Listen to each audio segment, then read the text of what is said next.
gente em 2026 que declara voto nesse cara? Sendo bem honesto. Como é que tem gente em 2026 que declara voto nesse cara? Esse cara é um idiota. Eu tô sendo muito honesto, o Flávio Bolsonaro é um idiota. Eu juro que o fato dele ser corrupto, dele dançar igual um bonecão de posto, dele andar com os maiores vagabundos da política brasileira, o fato dele ter traído todo mundo no período da Operação Lava Jato, o fato dele ter apoiado o Cristiano Zanin pra STF, tudo isso é pouco, perto do fato dele ser um tremendo de um retardado. Partiu de Renan Santos a crítica que mais incomodou os aliados de Flávio. A dancinha no estilo bonecão de posto. Porque fui eu que falei que era um bonecão de posto. E aparentemente, pelo que a matéria da Andresa Matéria da Shoulders demonstrou, a campanha do Flávio teve que rever a dança ridícula do Flávio por conta dos meus comentários, que ele parecia um retardado, um bonecão de posto. Só avisando o Flávio que assim, Flávio, aqui como amigo, como brother, tá? Volta a dançar, porque quando você começa a falar as coisas é pior. Então assim, só dança, não dá muita opinião que vai melhor. Porque o que esse cara foi fazer nos Estados Unidos é dureza. Aliás, né, falamos da dancinha do Flávio, precisamos falar do Lula brincando de avião. Você viu ele brincando de avião? Não. Por favor, procure o vídeo. O Lula tá gagá. A gente tem um idiota que tá querendo entregar recursos pros Estados Unidos porque sim, que é o Flávio. E do outro lado, o Lula tá gagá. Deram um aviãozinho e ficou brincando, foi no evento da Latam. Parecia um bobo. É esse aí, ó. Olha isso aí.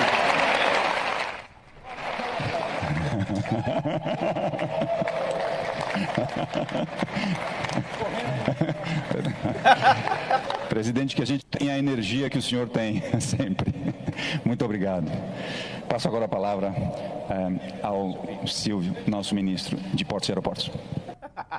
Calma aí. Agora, por favor, ministro, vem cá falar alguma coisa.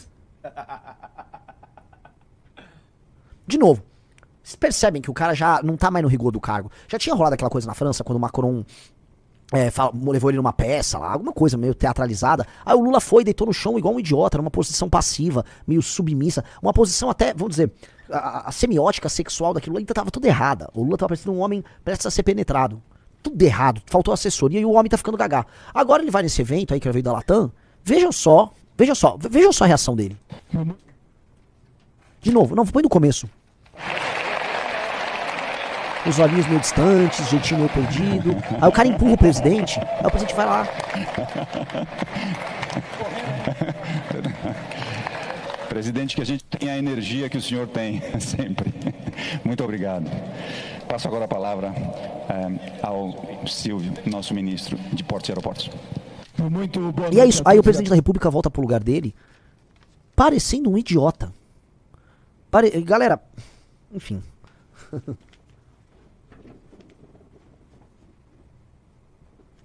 Escolha. Assim, alguém tem que fazer um vídeo, Choose Your Fighter, né? Com o Lula correndo com o avião e o Flávio lá.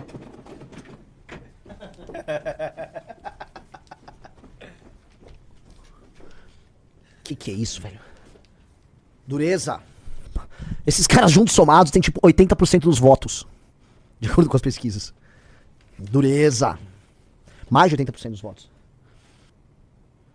Não, e o cara empurrando ele, volta, é o presidente da República indo fazer uma brincadeira, o cara alto ali empurra ele meio que tipo, dá licença, não, tá, vai brincar aí. Que ceninha, velho.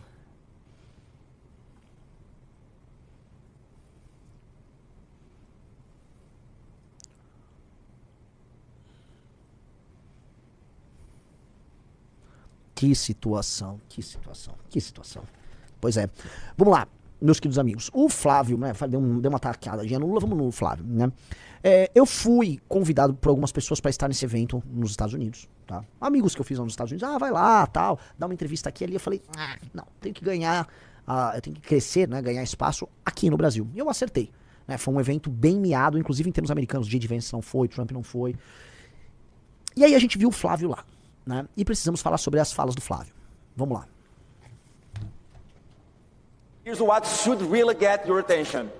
Brazil is going to be the battleground where the future of the hemisphere will be fought, because Brazil is America's solution to break independence on China for critical minerals, especially rare earth elements.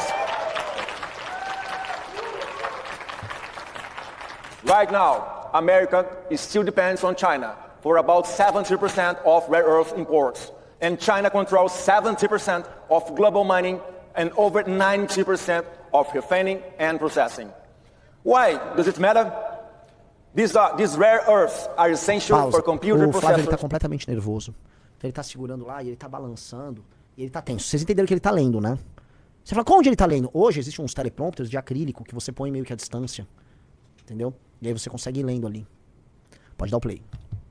an EA revolution that's transforming our world, and the American defense equipment. Without these components, American technological innovation becomes impossible, and the production of the advanced military system that maintain American superiority falls into the hands of adversaries. Cara, esse discurso dele, até agora, é um discurso falando do interesse americano. Não usou o inglês do cara. Não usou o inglês do cara. É óbvio que é ruim, é óbvio que ele tá lendo. Não é sobre isso. É muito pior o discurso dele. É um discurso em que ele está falando do interesse americano, de continuar como uma superpotência, e que aí o Brasil tem algo que ajuda o americano a continuar como superpotência. Eu não entendi. O que o Brasil ganhou até agora? O que o Brasil ganhou até agora? Que papo de maluco é esse? Esse discurso é um discurso feito para americanos, sobre americanos, tratando do benefício de americanos. Que discurso é esse, cara? Porque assim, a gente sabe que o Lula, né, tem uma relação meio humilhante ali com a China. E é humilhante. Agora, a relação dos Bolsonaro é essa com os Estados Unidos? É apenas humilhação. Que coisa horrorosa. Mete o play. Without them, America's technological revolution stalls and national security becomes vulnerable. And when America becomes vulnerable, the entire free world becomes vulnerable. Parece um indiano falando. Mas sem as terras brasileiras, os Estados Unidos se ferra. Fica ruim, tá? Então o mundo é bom, os Estados Unidos fica bem forte. E com o Brasil, os Estados Unidos vão poder ficar ainda mais forte. Mas não é com a nação brasileira, é com um recurso mineral que tá debaixo da terra no Brasil.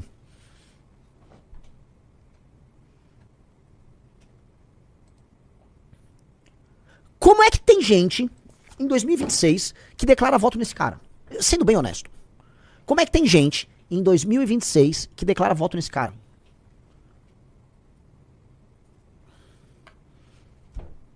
Esse cara é um idiota. Eu tô sendo muito honesto, o Flávio Bolsonaro é um idiota. Eu juro que o fato dele ser corrupto, dele dançar igual um bonecão de posto, dele andar com os maiores vagabundos da política brasileira, dele fazer negócios com o Willer Tomás, dele ter uma relação muito estranha e se explicar com o Bacelar, o fato dele ter traído todo mundo no período da Operação Lava Jato, o fato dele ter apoiado o Cristiano Zanin pro STF, tudo isso é pouco, perto do fato dele ser um tremendo de um retardado. E faz um discurso desses lá, e ele nem se toca. Sabe que ele nem se tocou, que assim, que seria ruim pra campanha dele, independente de ser ruim pro Brasil? Porque esse discurso aí é um suicídio institucional. Que país a gente vai construir? Que tipo de país vem de alguém que tem essa mentalidade? Não, olha só, Estados Unidos, nós temos algo aqui que vocês precisam, isso vai deixar vocês muito poderosos. Que papo é esse? Aí depois assim, Brasil acima de tudo. Brasil? Eu entendi, o Deus acima de todos é o Trump. É a América acima de tudo, o Trump acima de todos. Ah, um cara botou aqui no chat, você tá subestimando o eleitor brasileiro. Não tô, eu sei muito bem que o eleitor brasileiro não liga. E muita gente vai falar, muito legal, espero que deem tudo pros Estados Unidos, porque boa parte dos brasileiros se odeia. Boa parte de nós, brasileiros, tem um ódio profundo. Não é que a gente fica, aqui é um bostil, tal, não sei o quê, papapi, papapá. Que é isso? Como é que um cara entrega um discurso desses? Isso aqui foi uma fala do senador feminista Flávio Bolsonaro. Recentemente foi aprovado pelo Senado por unanimidade o PL da misoginia. Muitas pessoas, inclusive na direita, têm criticado porque o senhor votou a favor desse PL. Eu gostaria de que o senhor pudesse dar uma declaração sobre isso, explicar por que o senhor votou a favor e qual será a sua posição durante o seu governo com relação à liberdade de expressão, porque esse PL tem sido apontado como um grande risco para a liberdade de expressão no Brasil. Bom, todo mundo sabe que estamos em ano eleitoral e essa era uma grande armadilha do PT para mim. Qual a dificuldade de entender isso? Você acha que eu ou quem é de direita vai ser a favor de algum projeto que garante, que dê instrumentos para o governo censurar a liberdade de expressão? Então por que você vota? Por que você vota? Ora, a tal da direita no Senado, somada ao Centrão, com elementos do Centrão, vamos colocar aí, tinha número suficiente para encher o saco, para embarrigar, mas não é isso. Todos decidiram, porque tinha muita gente ali que é candidato ao governo. O Moro é candidato ao governo, o Moro é um covardão, votou também. Tem muito candidato ao governo, entendeu? Muita gente concorrendo à reeleição. Não, gente. Põe pra votar que a gente vota junto. Vamos nos queimar com as mulheres. Aí vota esse absurdo. O que você tá falando, Flávio, é assim, ó. Eu topo ser oportunista e eu topo te ferrar para eu ter vitórias eleitorais. Veja, meus amigos, o seu eleitor vai topar a briga. Vote contra.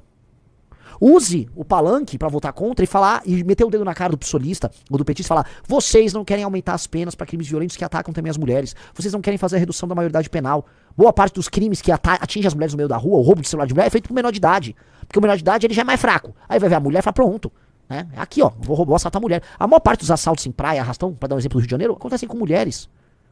Aí, não, você não aproveitou. Você só quis ser malandro. Que esse é o lance. O Flávio Bolsonaro é um malandro. Então, como ele é um malandro, ele achou que foi muito esperto. Se ferrou. Se queimou pra caramba. Mas é aquela coisa que acha que é esperto. E aí nós somos obrigados a nos ferrar para a família Bolsonaro estar sempre no poder. E essa é a história da direita brasileira desde 2018.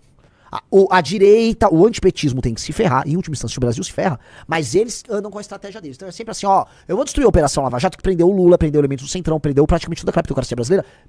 Eu vou destruir, tá? Esses caras vão ser todos soltos. Mas é que meu pai tem um plano. E eu não posso ser preso. Se me prender, vai atrapalhar a família Bolsonaro. Ah, entendi. Então a família Bolsonaro vendo de tudo. A massa direita, vocês estão certos. Destrói a Lava Jato. Aí destruiu. O Lula foi solto, né?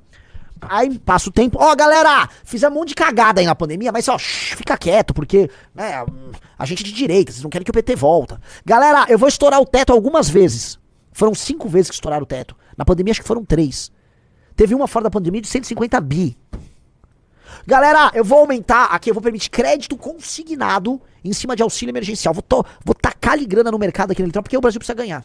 Não, mas tá aumentando a cultura do bolsismo. A família Bolsonaro precisa ganhar. Precisamos ganhar, olha só, se adaptem. Senão você tá sabotando, você virou comunista. Você é comunista. Preciso, gente, a PEC da blindagem. Galera, é um negócio bom, a PEC da blindagem. A gente votou a favor, mas entenda assim, isso vai ajudar a gente, é importante, porque aí a gente enfrenta o comunismo lá contra o STF. Aí você vai olhando e fala: mas eu tô só me ferrando nessa história e sempre pra beneficiar o projeto de poder deles. Galera, fica aí na frente do quartel, que meu pai vai ver o que vai fazer, tá? Meu pai tá indo lá pros Estados Unidos, ele tem um plano. Não, mas não sai do quartel, não. Fica aí. Show. Não, fica aí no quartel. Galera, acho que a urna foi fraudada. Eu não sei, eu nunca vou falar em público, tá? Mas vocês estão na frente do quartel, denunciem a urna. Mas e você? Não, eu não posso me ferrar, mas vocês denunciem aí. Preciso ajudar meu pai. Entendi. Todo mundo se ferra pra eles se darem bem. Esse é o jogo dos caras. É um jogo que eles repetem há anos. E ninguém se toca. Essa votação foi a mesma coisa. Mesma coisa. E você tem que confiar no plano, porque, poxa, não, senão o PT vai ficar no poder. Gente, olha só. Existia um mundo antes do Bolsonaro. O Bolsonaro disputaram 2 eleições contra o PT. Uma eles perderam, outra eles ganharam. Aqueles ganharam não foi mérito deles. Qualquer um de direita ganharia do Haddad em 2018. O Lula tava preso. O PT tava no chão. O PT teve a pior eleição municipal de todas 2016. Foi varrido das prefeituras todas. O Dória ganhou em primeiro turno em São Paulo contra o Haddad. O PT foi varrido. Então, ganhar do PT era obrigação, tanto que os outros candidatos na sondagem de segundo turno para 2018 ganhavam. Não foi o Bolsonaro que livrou a gente do PT, coisíssima nenhuma. Anos antes, o Lula perdeu pro Collor, o Lula perdeu 2 pro Fernando Henrique em primeiro turno. E os caras do PSDB, por mais frouxo que fossem, corruptos e tal, iam pro segundo turno com o Lula. Iam pro segundo turno e perdiam igual o Bolsonaro depois foi e perdeu. Para achar que o Bolsonaro é uma espécie... Teve gente que, né, não parou de estudar a história contemporânea. Os Bolsonaro não nos livraram do PT. Os Bolsonaro tiraram o Lula da cadeia e devolveram ele pra cadeira. Tirou da cadeia e colocou na cadeira. E o Lula agora é o presidente, fica brincando de aviãozinho igual um mongoloide. Aí, pra eles, você tem que ficar pra sempre dependendo dos Bolsonaro, pra sempre. Qual é? Isso é loucura. Isso é loucura. Esse cara é um idiota completo. O Flávio Bolsonaro, ele é idiota e ladrão.